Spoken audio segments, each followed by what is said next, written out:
Welcome to this guide on how to withdraw money from Stake to Coinbase. In this video, we'll take you through each step in detail. First, let's create your Coinbase account.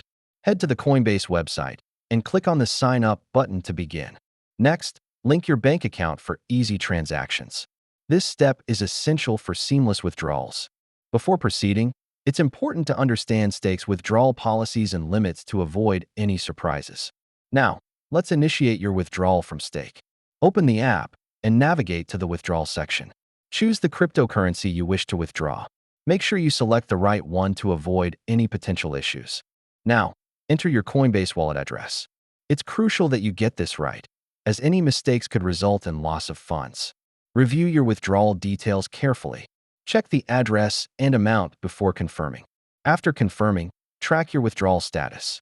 It typically takes a few hours, but it can vary depending on network traffic. Lastly, always prioritize security when transferring funds. Use two-factor authentication and check for phishing attempts.